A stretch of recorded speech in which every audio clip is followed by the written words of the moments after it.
Баршаңызға қайырлы күн достар, менің каналыма қош келдіңіздер. Бүгін сіздермен бірге өте дәмді болып шығатын қып-қызыл борщтың рецептін ұсынатын боламын.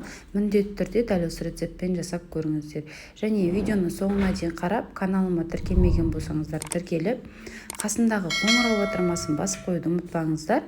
Сонда менің видеоларымды жіберіп алмайтын боласыздар. Ең әуелі ыдысымызға суымызды құйып аламыз да, осындай еттерімізді, сүйектерімізді салып аламыз. Менде жас малдың еті, бетін жауып қайнататын боламыз. Бір бұрқ етіп қайнағаннан кейін осылай бетіне көбігі шығады. Сол кезде көбіктерді алып тастаймыз. Егер көбікті уақытылы алмасаңыздар, жайылып сорпамыздың түсі анық шықпайтын болады. Бетін жауып, тағы да 1 сағат көлемінде қайнатамыз. Етіміз пісті ау дегенде үстіне капустаны ұсақтап турап осылай қосып шығатын боламыз. Содан соң картопты да дәл солай кубиктап турап салып алатын боламыз. Құрамын описание бөліміне қалдырамын. Адам санына байланысты көбейтіп, азайтып жасай берсеңіздер болады. Мінекей біз жарты сағат көлемінде қайнататын боламыз. Ал оған дейін начинкамызды бөлек дайындайтын боламыз. Табамызға сұйық майды құйып, ұсақтап туралған пиязымызды жақсылап қызарғанша қуырып аламыз. Пиязымыз қуырылып бастағаннан кейін үстіне үккіштен өткізілген сәбізді саламыз. Тағы да 1-2 минут шамасында жақсылап қызарғанша қуырып аламыз. Екеуі қуырып болғаннан кейін үстіне осылай қызылшаны турап салып аламыз. Үккіштен өткізіп салсаңыздар да болады, бірақ осылай турап жасасаңыздар жеген кезде дәмі сезіліп күшті болатын болады. Қара бұрыш саламыз, татымына қарай кішкене тұзымызды салып, жақсылап қуырып аламыз. Қуырылып болғаннан кейін үстіне 1 кесе суымызды құйып, 1 бұрқ еткізіп қайнатып аламыз.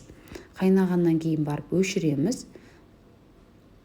Подливіміз мінекей осымен дайын болды.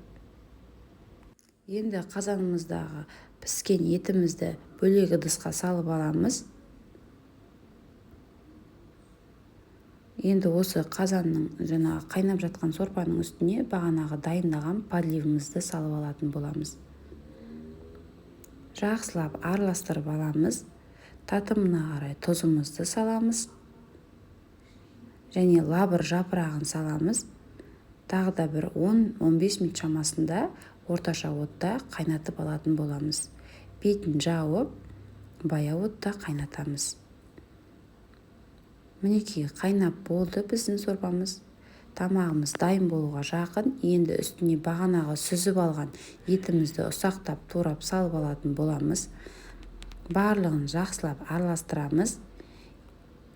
Араластырып болғаннан кейін осы уақытта біздің тамағымыз толықтай пісіп шықты. Енді үстіне 1-2 тісше сарымсақты ұсақтап турап салып жібереміз және укроп дәміне қарай салсаңыздар болады. Және барлығын жақсылап араластырып жарты сағат көлемінде қалдыратын боламыз. Сол жарты сағаттың ішінде дәмі, чесноктың дәмі, укроптың дәмі тамағымызға сіңіп, бояудың түсі де шығып, өте керемет болып, біздің тамағымыз дәмді болып шығады. Мінекей достар, осымен біздің қызыл борщты сорпамыз дайын. Міндетті түрде жасап көріңіздер, өте дәмді болып шығады. Және достар, менің каналыма тіркелмеген болсаңыздар тіркеліп, қазақша контентті қолдап, лайк басып, пікір қалдыруды ұмытпаңыздар. WhatsApp желісінде достарыңызбен бөлісіп өтсаңыздар да болады. Мінекей міндетті түрде осы дәл менің рецептімен жасап көріңіздер.